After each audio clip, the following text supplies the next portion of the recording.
The final score over the Panthers at CommBank Stadium. Tom Trbojevic in his first game since round 4, and Billy Slater, my goodness, wasn't he good to watch? Turbo, first game back, picked up exactly where he left off. Yeah, he's the difference. The last time they won was Turbo's last game in the jersey, and haven't won since his return. So I just think he just adds a different dynamic, another weapon to their kit bag. Although Harmoli was great, obviously Daly Cherry Evans, he set the game up as well, but they're a different team with Turbo back.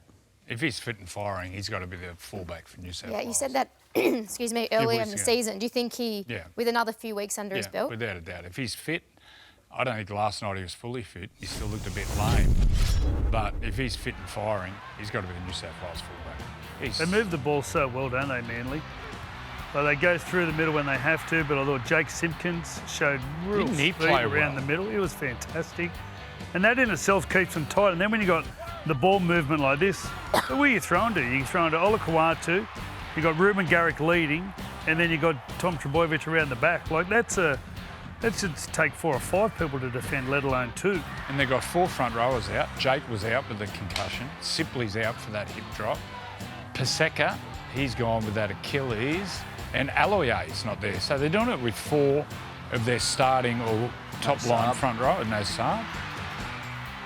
What about for the Panthers? I mean, they got that win last week, but this season it's just been all errors, ill discipline, just so uncharacteristic of the Penrith side that we have come to know over the last 4 years over their premiership. Frustration. I thought a great evidence from that was Liam Martin got penalised for back chat. Liam Martin never back chats. They're frustrated. They've got a lot of young players in, and once again, it's a tough time because they're rebuilding. I felt for Penrith because they've been punished for their success. They've lost so many, top-line players. Anyway, that's the game. Off the back of, the errors and the discipline, their defence hasn't held up either. They've had 208 points scored against them in the opening 8 rounds. Well, that amount of points took 14 games last year. And the year before that, it took 18 games or 17 games. So their defence has progressively been getting worse, but it's at an all-time low at the moment. They've had a pretty tough draw. They started with the Sharks and they beat the Sharks. They had the Roosters after a flogging. Melbourne down there, that just were brilliant. South, who were going okay. The Cowboys when they turned their form around. So they've actually had a really tough run. And, they're the ex-premiers 4 times. So every time someone plays them, they're at their best. They're really focused and they have a good week of training and they're just not handling it. They're just not handling it. Like last night, it was just seemed to be Casey McLean's time to make a few errors. Moses Leota made a few errors. They're 5 or 6 between them. There's the difference. Normally they don't make any. Well, they've got a chance to bounce back next week. This is our blockbuster Sunday game coverage from 3 p.m. at Magic Round up against the Brisbane Broncos at Suncorp Stadium. Now, the other match last night certainly was a tale of 2 halves. The Cowboys slow to start in that first half, but my goodness, didn't they come home with it? 50-18 in the end over the Titans. What did you like about this performance from the Cowboys, Johnny? Oh, they fought back. I thought the key players really stood up. Dearden's the best game I've seen him play in his career. I thought Jeremiah Nanea was outstanding.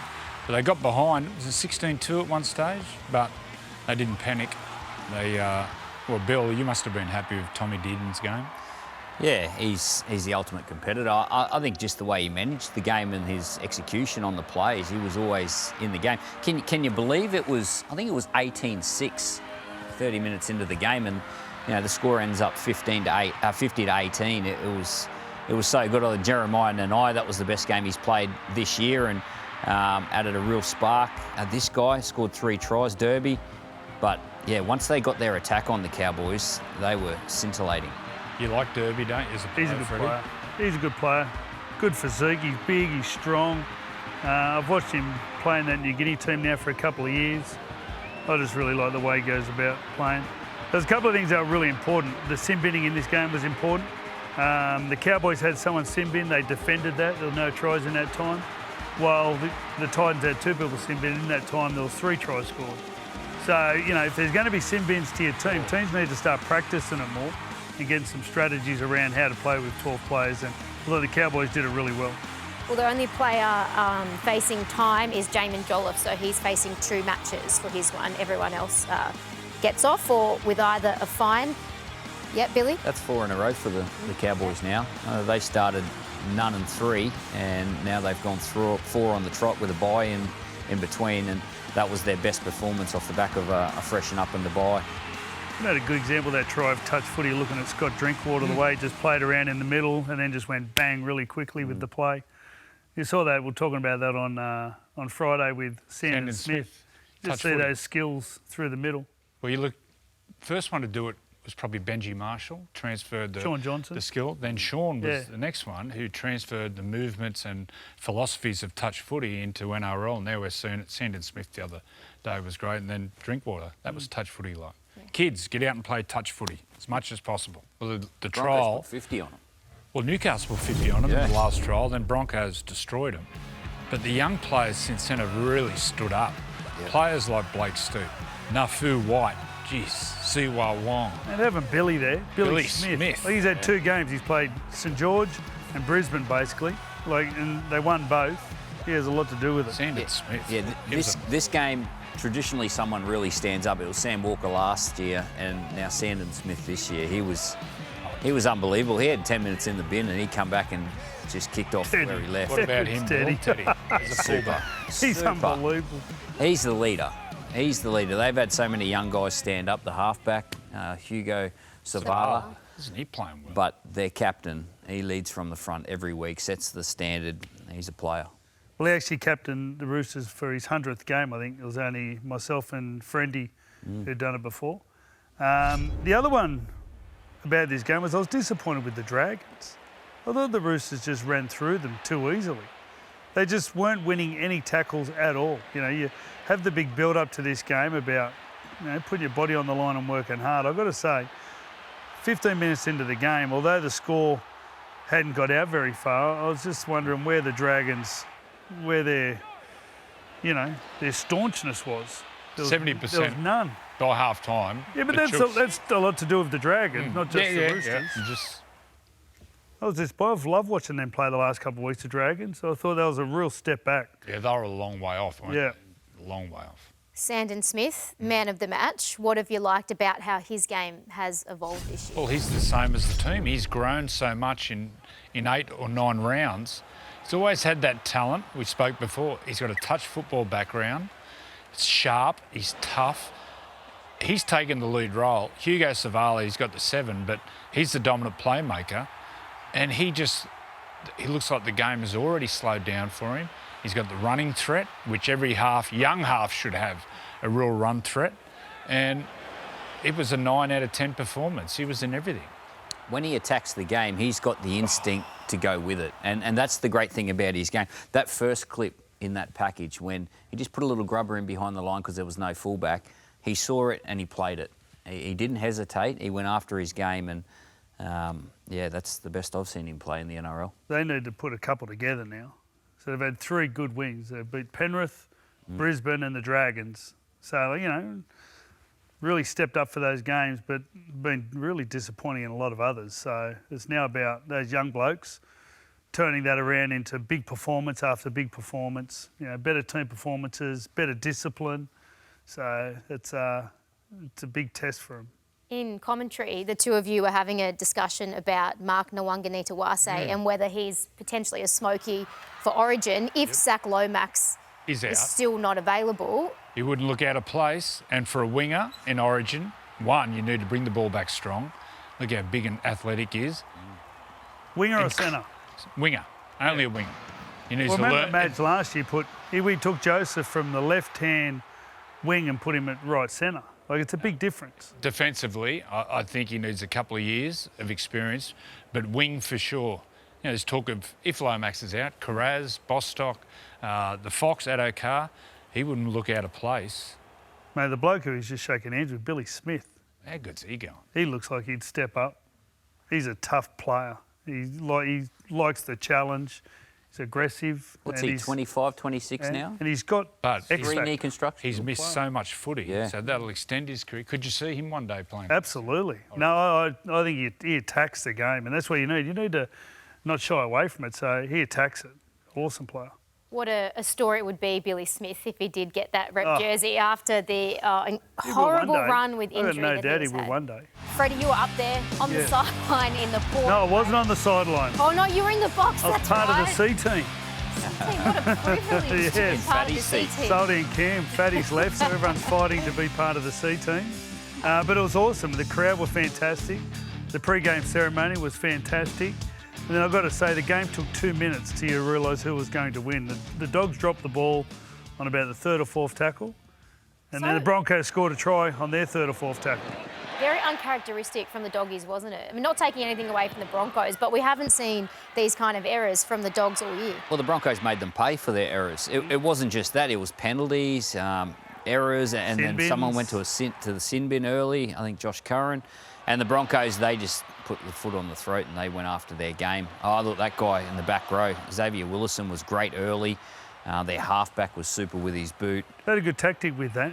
Xavier Willison kept turning him under, like Well, the defensive really, system, really smart a lot tactics. of clubs use, but Bulldogs, is they get their back rower, which is Jake and Preston, sprinting up to make the halfback play early. So they were kicking across field and turning it, and they were manipulating that gap inside where the back rower, between the back rower and the middle forward, which was great coaching. Change of angles in which Change of angles. certainly helped. And then I thought their two front rowers, they've added a new dynamic to their game. They're obviously great runners, Pat and Payne, but their ball playing and the way that they link together, they get Payne out a little bit wider. This is apart from round one, this is probably the best I've seen the Broncos use the football.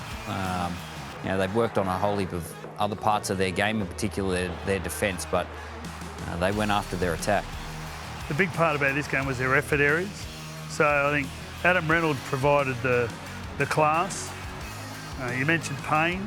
Ben Hunt was fantastic. He came up with a couple of huge plays, scrapped a couple of balls that got results, and the other one was Katoni Staggs. He was Come up with a powerful, couple of wasn't he? great tackles, saved a couple of tries. Yeah, very powerful. So I thought the effort was, when you're up there watching, it was the effort. What about stood Cobbo out. fullback, Bill? What did you see from Selwyn? Well, he's a different player to Reece Walsh, and they've done this without Reece. They put 50 points on the team that everyone's talking about without their probably most dynamic attacking player. He's more powerful. He plays a different style. I thought he was really good, actually. I think it's probably his best position in the long term, but in this team... He gets busy, doesn't he? He does. When he's a fullback, he gets busier. For a quiet guy, he's always in the game. Yeah. He gets bored on the wing. I don't know. I don't think Selwyn would ever get bored. Oh, okay. He's some player. But if you see him as a fullback, he'll have to end up And going Perth. elsewhere then. Maybe, yeah, Perth Bears. maybe. Perth Bears, you reckon? Bears. Should have put him on your hit list. No. You had him on the hit list. I think Billy No, Moore I- had him on Billy his. Moore. Billy Moore had him Billy on Moore, his. his hit list was only about $8 million in. Yeah. And So five good luck, players. Bill. And he had 20 players to go. I thought the Dogs actually had a good second half back on the game. Yeah. I thought they came out, obviously were shocked at half time. So it was a really, it was a big moment for the team. And they came out 3 tries to 1. It was a shame their second try was scored so late. Preston scored at about the 60-minute mark. Like 34-0 is a huge thing to run down. But even to make it respectable, they had to get a couple of tries early. And although they missed a couple of opportunities, but they just got them too late, and then they just lost confidence, I think, to keep chasing. To play that style of play, all-out energy, and it's hard to sustain it for 26 weeks. So they're going to win what did they win, 8 in a row? 6. 6 in a row? Then they're going to go through a flat period. Then they'll go on a run again. It's very hard to sustain the way they're playing. Well, life gets tougher for the Dogs because they have 13 weeks' worth of suspensions after that match. But Wow. it's going to get tough. The Broncos, as we mentioned a bit earlier, they have the Panthers next week at Magic Round. That is our 4 p.m. game, so coverage from 3 p.m. 24-16 over the Rabbitohs down at Amy Park. That means the Rabbitohs have still never beaten the Storm down in Melbourne. Billy, 20 years. 20? Incredible. Wow. But I tell you what, Craig Bellamy would have been happy after that loss the previous week, Yep. which he described as embarrassing. But what did you like most about this performance from your old club? Yeah, and I think Craig Bellamy would be happy with the fact that they did it a different way. They've won brilliantly at times this year, scoring plenty of points, but this was wet, slippery, a little bit of breeze around, and they've had to slug this one out against the Rabbitohs, who turned up. They're undermanned. Cody Walker, he was out. late withdrawal in this game, but yeah, they had to do it the hard way. And Lelele Katoa, he got the Anzac medal. He was great, but yeah, they all bit down on the mouth guard and fought hard. Joy, great. Good to see. You're talking about South being undermanned. They weren't. They lost Cody Walker during the week. Yep. And I've got to say, there was a lot of games over the weekend that were blowouts, and I thought teams, should have done better. But I thought South Sydney actually, they got to the lead at one stage, scored a couple of tries, but just not enough class in that important period of the game that, the middle of the second half, Katoa's try was so important. It was a brilliant take. How good were the two little jackrabbits? You got Jai Gray on one side and this guy here, Sua Falongo. I just love watching them play. It just shows you that it's a game for everyone. Doesn't matter if you're 6 foot or 3'5" like these two.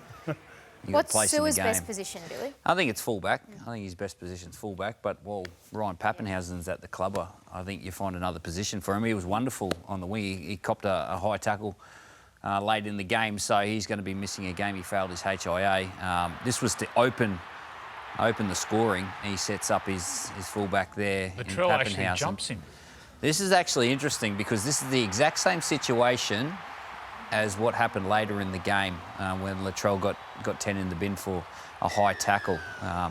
Falongo slips the exact same way, and this is it here. This is the later in the game. He just goes in a little bit more aggressive, Latrell, on that occasion, but two identical situations. One he pulled out of and jumped over the top. It's a really tough situation because you've got a guy coming at you at speed and he's slipping over in slippery conditions and you're trying to make a tackle. But he ends up with a week from that, Latrell. Joey, I know you got fired up earlier, but with that one in particular, I mean, they're all different. Latrell... Well, Billy's as a fullback, what do you do there?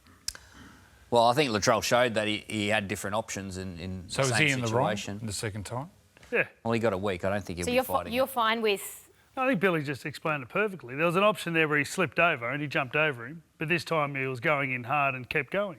So you have a chance to pull out, and he didn't that time, so he just kept going through. And I think the match review committee have actually looked at all the circumstances around the contact and the slipping, how slippery the field was, and the fact that Falongo was down pretty low after slipping on the surface. So I think they took all that into account, and they probably got it right. A week's is, I don't think South Sydney will be fighting that one. Yeah, he becomes the most sin bin player of all time as well, Latrell, just ahead of Victor Radley. So life gets tougher. They've got no Latrell for a week. Cody Walker out for 4 to 5 weeks as well. Yeah. But it was happy night for the Storm and Craig Bellamy in particular, as we mentioned. But Billy, every time they go to the coach's box, every time they do something good, you can never really get a smile out of old Bellyache. What's going on? Well, you can't get a read out of the score line if you're not looking at the scoreboard because he won't show you.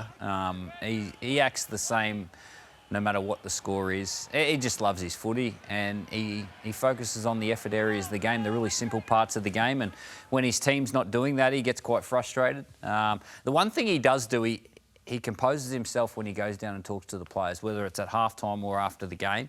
And he's pretty measured at that, but that's just him. And I think the day he loses that is probably the day he hangs it up.